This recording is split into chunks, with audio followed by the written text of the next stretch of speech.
One of the most in-demand anime out there on the globe. Anime of the Year winner, record breaker, internet crushing, and still so much controversy around it. Solo Leveling grew to enormous popularity, even for Tanzania standards, by the way, that's where I'm from. People who have never heard of the concept of anime knew what this was. Mr. Huang, you're impressive. But I'm afraid I've got some bad news for you. But the division isn't random. People like to say it's all action and no story, but that analysis is way too surface level. So as a person who enjoys subtle storytelling and well-written characters, aka me, I want us to discuss just what makes people so divisive over Solo Leveling. Let's talk about why it's so popular in the first place. Now, where was I? Oh, Rise. It's basically a rags to riches story. Sungjinwoo is looked down upon by the entire Hunter organization. He's E-class, he's not cool, and can easily die in battle, so people will immediately connect with him.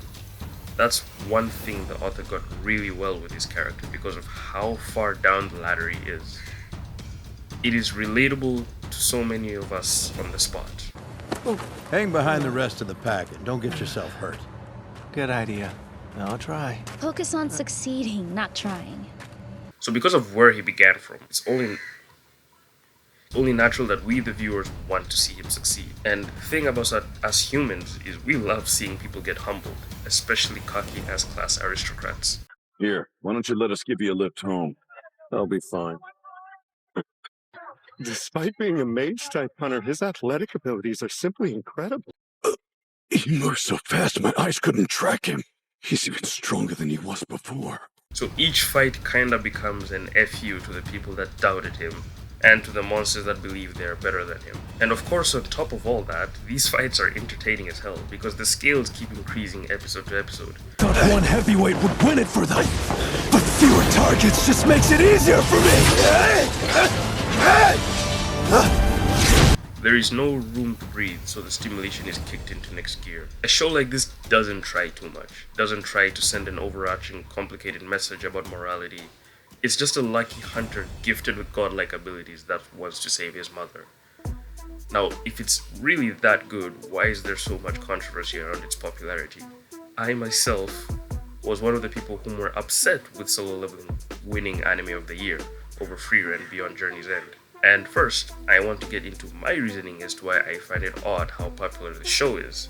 Now, Solo Leveling is Korean, so I don't know if it's still categorized as anime, but it did win Anime of the Year, so side characters.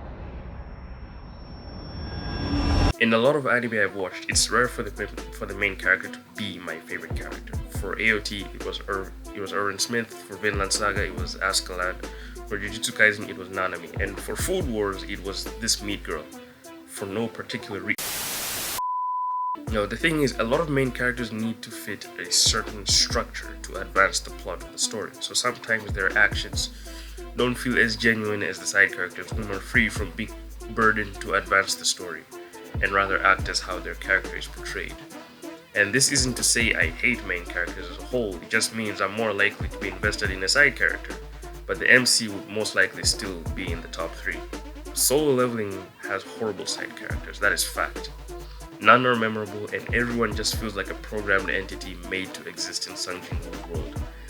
There's hope for his father, who will be further introduced later on. I haven't read the source material, but hopefully. The MC of the show is doing his role well enough for the show to be super interesting, but when he's not on the screen, you couldn't care less of what happens to anyone. The closest they got me to care was when Chai Hai-in almost died in the Jeju Island arc. Could you stop the camera? Sorry? Stop the camera, or I'll break it. Oh, no problem, sir. I know most of you already forgot her name. She's the closest thing to a side character you can get behind. But here's the thing. I remember bringing these complaints to a friend of mine who claimed Solo Leveling was the best anime he ever watched. And he gave me an eye-opening answer. He told me basically, well, the title of the anime is Solo Leveling. Why would we care about the side characters? It's not side character leveling. And I was like, fair enough. It made me realize that people really just don't care. They don't like it when an anime tries too hard to give people nuance. but I still think it is a weakness to the show as a whole. And before you say action anime aren't supposed to be as focused on character development, well, Jujutsu Kaisen is a perfect example of amazing character development mixed with a heavy action-focused plot.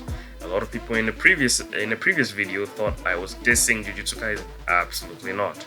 Gege Akutami is a brilliant writer, it's just the fandom can't read. So his answer was really funny, and I didn't have a comeback to that. I was like, you know what? Fair play.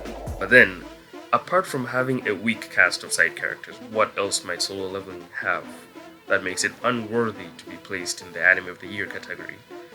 Well, and these aren't my words, these are the words of the people. It takes in a lot of elements from already popular shows out there, the biggest influence being Hunter x Hunter, and come on, it's really hard not to see that at the very least it's inspired by the Chimera arc.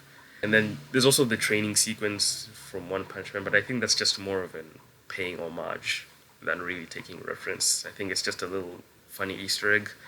But Jeju Island really is like the Chimera. Like, there's so many similarities, I don't personally view this as a super bad thing, but Solo Leveling is very safe in terms of creative liberties. It doesn't do anything too risky and goes for things that fans are already a fan of, so sometimes this works and sometimes it doesn't, and for Solo Leveling's case it worked really well. So then the division happens between anime purists who find it insulting for such a simple show to gain so much traction, and anime casualists who find it refreshing for a show to be super enjoyable without needing to do way too much. Also, plus the fights are entertaining. So where does my opinion go in all this, you may ask? Well, if you've been watching my channel long enough, you would have noticed my bias towards Solo Leveling, especially during the early days of the Prosaic YouTube channel. But I've come to accept it as of late that sometimes the simple shows just get the better traction. So tell me in the comments, are you pro Solo Leveling, against Solo Leveling, or do you just not care?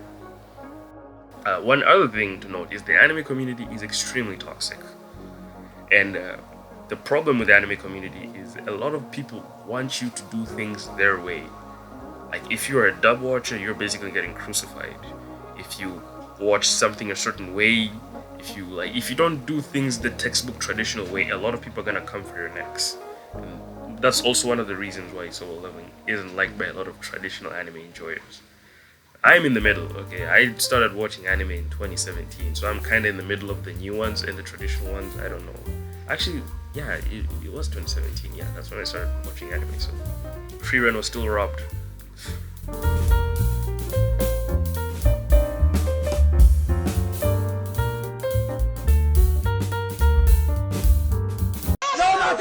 Stop. No, chill. I swear to God, I mean what the fuck did you say? No, I'm sorry. I'm sorry. What did you say? I'm sorry.